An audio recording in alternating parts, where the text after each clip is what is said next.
이시안의 읽은 척 책방. 안녕하세요. 성신여대 겸임 교수이자 지식편의점 시안책방의 주인 이시안입니다. 레이먼드 카버는요, 소설가들의 소설가입니다. 연예인들의 연예인 이런 말처럼요, 많은 소설가들이 본받고 싶어하는 소설가로 뽑히는 작가예요. 해밍웨이 이후 가장 영향력 있는 소설가다라는 평을 듣는 작가이기도 하고요.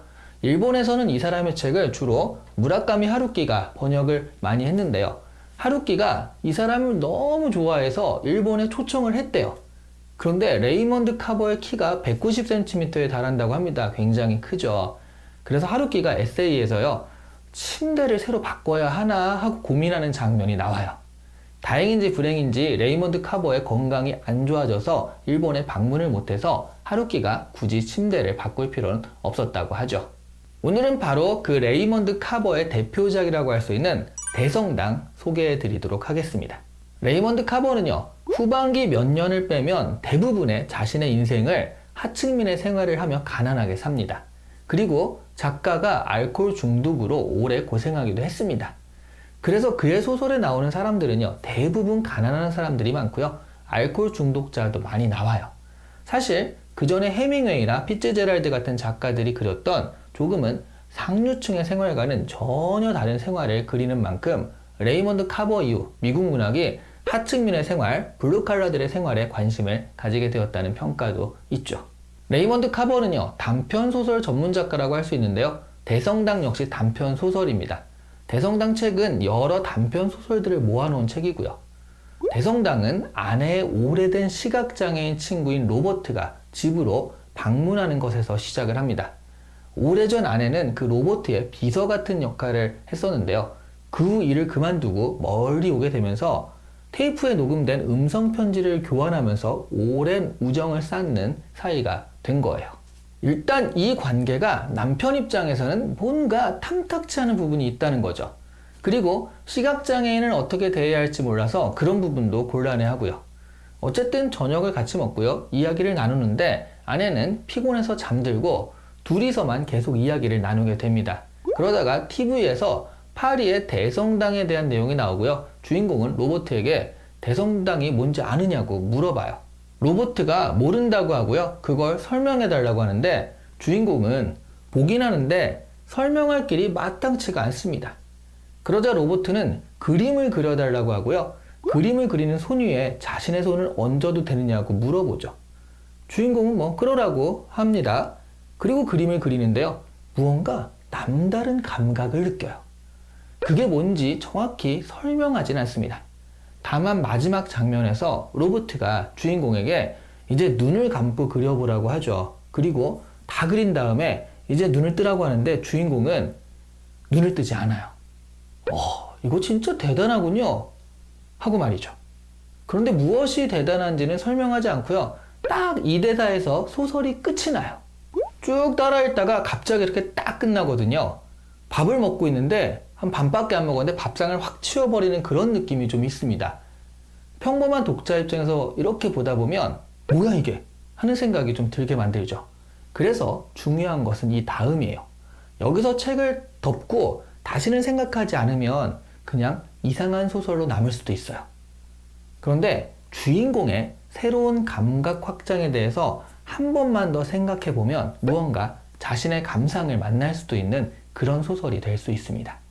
주인공은 본다라는 시각적 감각에만 익숙한 사람이라 새로운 감각에 대해서는 알려고 하지도 않고 가능한지도 몰랐습니다. 그러다가 시각 외에 다른 감각으로 사물을 인지하고 묘사하는 것을 해보고서는 깜짝 놀라는 거죠. 저도 예전에 장애체험이라는 행사에 참여해서 눈을 가리고요, 반나절 정도 돌아다니는 체험을 한 적이 있거든요. 처음에는 눈앞이 안 보인 채 움직여야 되니까 굉장히 무서웠어요. 한 걸음 디디는 것도 앞에 막 무언가 있는 것 같은 느낌이 자꾸 들거든요. 자꾸 부딪힐 것 같고 당황스럽고 그랬는데요. 1시간 정도 적응을 하니까 그때서야 소리들이 들리더라고요. 그 전까지는 정말 그냥 패닉 상태였거든요. 그런데 좀 지나니까 소리, 열기, 분위기 이런 감각들이 나중에서야 느껴지기 시작을 했습니다. 시각이 닫힌 상태에서 새로운 감각이 지각되기 시작하는 거예요. 시각은 편견의 다른 은유일 수도 있습니다. 주인공이 로버트와 아내의 지금 보면 남사친, 여사친 같은 그런 관계거든요. 이런 남사친, 여사친 같은 관계를 못마땅해 하는 것도요. 남녀 관계라는 일면적인 관계만 생각했을 때는 이해가 안 되는 관계이기 때문일 수도 있습니다. 하지만 그런 단편적인 관계 외에도요, 얼마든지 다른 관계들도 존재할 수 있는 거거든요. 그래서 이 소설은 읽고 나면요, 자신이 가진 편견, 그리고 그 편견 때문에 인식하지 못했던 여러 가지 사실이나 정보들에 대해서 다시 한번 생각하게 해줍니다.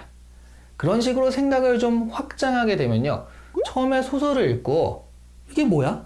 하고 느꼈던 생각이요, 나중에는 와, 이게 뭐야? 이렇게 바뀔 수도 있어요.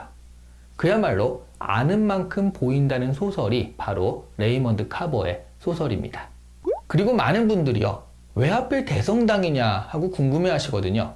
실제 대성당에 가 있는 것도 아니고요, TV에서 파리에 있는 대성당에 대한 이야기를 하다가 대성당을 그려보는 거거든요. 이 소설을 포함해서 다른 레이먼드 카버의 소설들을 보면 약간 종교적인 데가 있습니다.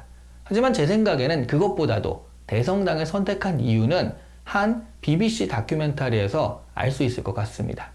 파리의 대성당이라고 하면 노트르담 성당이잖아요. 근데 얼마 전에 이 노트르담 성당이 불에 타서 전 세계적으로 안타까워 한 적이 있었죠. 그때 여러 가지 대성당에 대한 이야기들이 나왔었는데요. 그 중에서 1969년작 BBC 다큐에서 한 역사학자가 이렇게 말하는 게 눈에 들어오더라고요. 저는 분명히, 잠깐 이게 나쁜 짓 한 게 아니니까 가릴 필요가 없군요. 그냥 저는 분명히 무엇이라고 쉽게 정의할 수는 없지만 저기를 보면 그것이 무엇인지 알 수 있을 것 같습니다. 그러니까요, 대성당은 문명 그 자체라는 거죠. 지금까지 인류가 만들어 놓은 모든 것들의 은유라고 생각할 수 있을 것 같아요. 소설가들의 소설가, 레이먼드 카버의 소설은 그야말로 줄거리가 뭔데? 라고만 따라가는 감각으로는 읽기 힘들지만요, 그런 시각 외에 다른 감각, 생각이나 느낌, 공감 같은 감각을 확장해서 소설을 읽으시면 조금 다른 것들이 보이는 소설이라고 할 수 있습니다. 그래서 어릴 때 읽었던 느낌과 나중에 조금 더 나이가 들고 세상을 어느 정도 이해하고 포용하는 자세를 가지고 읽을 때랑은 굉장히 다른 감상을 선사하는 소설이기도 합니다. 오늘 이 시간에 읽은 척 책방은 레이먼드 카버의 대성당이었습니다. 좋아요와 구독은 조금 시각적인 감각이긴 한데요, 일단 그거라도 아주 감사하게 받겠습니다. 그 안에 들어있는 공감과 인정을 제가 곱씹을 수 있을 것 같아요. 감사합니다.